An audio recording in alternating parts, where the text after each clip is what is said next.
Družina Astra je sedaj popolna. Vsako leto so namreč predstavili po eno karoserijsko različico in tale je že četrta po vrsti. 2009 je namreč pripeljala tale Astra s 5 vrati, leto kasneje karavan oziroma Sports Tourer, lani 3-vratna GTC-ka, zdaj pa še limuzina. Še en podatek je zanimiv. Od leta 2009 je Opel prodal že 700 000 Aster. In to je 10. generacija Oplovih kompaktnih avtomobilov. Zgodovina se je s prvim kadetom začela že davnega leta 1936.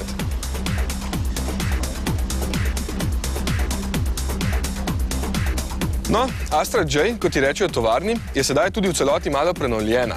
Dobila je novo podobo in nove motorje, ki dopolnjujejo zgornji del ponudbe.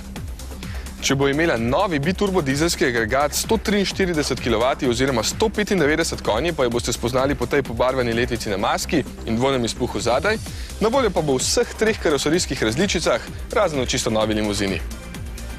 Ker ta Astra izgleda kot kakšna pomanjšana insignia, od katere v resnici sploh ni toliko manjša, v resnici je krajša za dobrih 20 cm, bo pa seveda bistveno cenejša, se z njo pri Oplu obetajo uspeh tudi na trgih, na katerih s takšnimi limuzinami doslej sploh niso bili tako uspešni. Od 5-vratne bo samo 500 € dražja, karavan pa 850, kar verjetno zanima še več Slovencev. Pa tudi to, da se je prodaja prenovljenih Astar ravno dobro začela in da se je njen tržni delež v Sloveniji letos celo povečal. Največji navdušenci pa komaj čakajo na ta model, OPC. To je najhitrejša in najmočnejša Astra kadarkoli.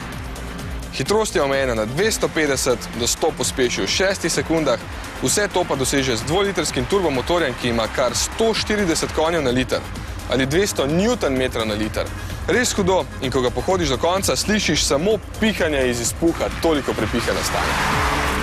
Ima tudi posebne dirkaške, ampak udobne sedeže, volan pa je za 10 mm manjši.